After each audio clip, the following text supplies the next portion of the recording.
How will the financial services workforce change in the next 10 years? It is always interesting to think about what the future holds and how it might impact your life. I used to love watching future prediction shows like Tomorrow's World for those of you of a certain age. In financial services, any of us that have been around more than 10 years would have seen big changes in the workforce. Be that outsourcing, smart sourcing technology, drives for efficiency and general cutbacks on roles and budgets. I have been in the industry more than 40 years, so the changes I have seen have been incredible. The office workforce today is unrecognizable from 1982, when I started as a wide-eyed, naive 16-year-old at Barclays Bank. But looking forward 10 years, how do I think the working environment and the workforce will change? To do this, I will break the areas of change down into 4 distinct areas: technology, automation, product innovation, outsourcing, working environment. You would have had to have been on Mars for the last few years not to have heard about the promise of change AI will provide. I see this part revolutionizing the office workforce and driving the need for any manual or operational work pretty much into extinction.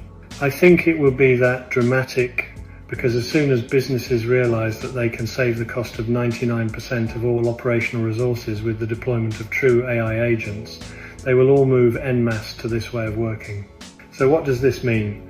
All day-to-day operational tasks are automated, all exception processing is minimized, and any new use cases learned by AI and removed, so an ever-decreasing circle of exceptions.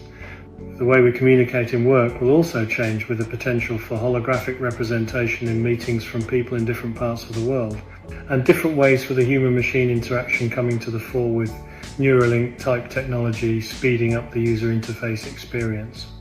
I think products in financial services will be more sophisticated, majoring more on lifestyle products which mirror people's phases of life they go through: young and single, married with kids, middle age, retirement, and grandchildren.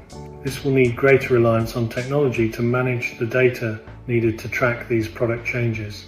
In addition, I see more synthetic product innovations with derivatives being used to drive fund performance, which again could need more tech sophistication. It will not be long before we see the first AI run fund portfolios mass marketed, reducing the need for human fund managers. I actually think that outsourcing will be passed by technology in the future. This will see a serious reduction in outsource centres around the world, like India and elsewhere in Southeast Asia, which could lead to a cull of jobs in those regions, leading to recession. All markets adapt, but as the India outsource market in particular is all about cost reduction and doing manual, menial tasks cheaper and at scale, add AI into the mix and it will blow this model out of the water. Working environment, I think conferencing technology with holographic imagery will revolutionize where you work and how you connect. There is a drive at the moment for people to be back in the office, but as the younger generations start to fill the senior management level, so attitudes will change. I see a more liberal attitude to working from home or out of the office to prevail. As property office builds are planned up to 10 years in advance, we may see a timely drop-off in new office space over the next 10 to 20 years as people's attitudes change and office time is seen as a luxury, not a necessity. So what does all of this mean? I think it means less people working in offices or having financial services roles. I see technology and innovation driving down the need for operational work, but more roles in the creative thinking space and changes on products and strategy, at least for now, before technology catches up with those areas as well. This will mean, for any of us still working then, that we all have more leisure time and the option to work or not work. This would mean a whole new way of receiving credit and being paid, but that is a whole different subject.